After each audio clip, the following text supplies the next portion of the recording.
Chilli chicken বানিয়ে তো আমরা অনেকেই খেয়েছি, কিন্তু একবার এই গ্রিন চিলি চিকেনটা বাড়িতে বানিয়ে দেখুন, দেখতে যেরকম দারুণ লাগে আর খেতে লাগে অসাধারণ। দেখুন আমি প্রথমেই চিকেনটা ম্যারিনেট করে নেবো, যার জন্য নিয়ে নিয়েছি 400 গ্রাম বোনলেস চিকেন। ভালো মতো ধুয়ে পরিষ্কার করে নিয়েছি। এবারে ম্যারিনেট করার জন্য প্রথমেই দিয়ে দিলাম পরিমাণ মতো লবণ, তারপর ধনেপাতা কাঁচা লঙ্কার একটা পেস্ট দিলাম, তারপর দিয়ে দিয়েছি হাফ চামচ মতো গোলমরিচ গুঁড়ো, 1 চামচ ভিনিগার, আদা রসুন কাঁচা লঙ্কার একটা পেস্ট আর 1 টেবিল চামচ মতো গ্রিন চিলি সস, আর তারপরে কিছুটা পরিমাণে আমি সাদা তেলও দিয়ে দিয়েছি।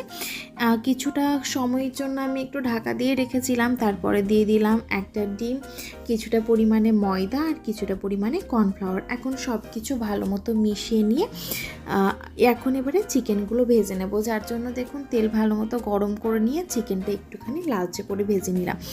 একই রকমভাবে কিন্তু আমি বাকি চিকেনগুলো এরকম শ্যালো ফ্রাই করে নেব। চিকেন দেখুন মোটামুটি ভাজা হয়ে গেছে, একটা পাত্রে তুলে রাখলাম। এরপর আবারও দিয়ে দিলাম 1.5 টেবিল চামচ মতো রিফাইন্ড তেল। তেল ভালো মতো গরম হয়ে যাওয়ার পর আমি দিয়ে দিলাম কুচনো আদা রসুন আর কাঁচা লঙ্কা, সেটাও নাড়াচাড়া করে নিয়ে এখন পেঁয়াজটা দিয়ে দিয়েছি। পেঁয়াজটা নাড়াচাড়া করে নিয়ে দিয়ে দিচ্ছি ক্যাপসিকাম কিউব করা।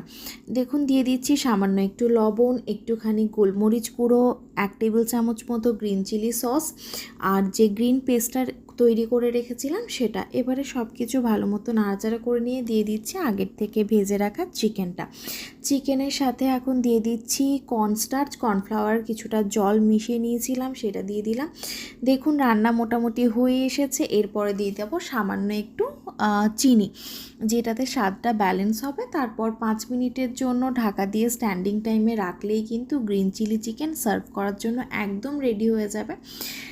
রুটি, লুচি, পরোটা কিংবা ফ্রাইড রাইসের সাথে কিন্তু অসাধারণ লাগে খেতে। আপনারা অবশ্যই একবার বাড়িতে বানাবেন আর অবশ্যই আমাকে কমেন্ট করে জানাবেন কেমন লাগলো আমাদের। Thanks for watching.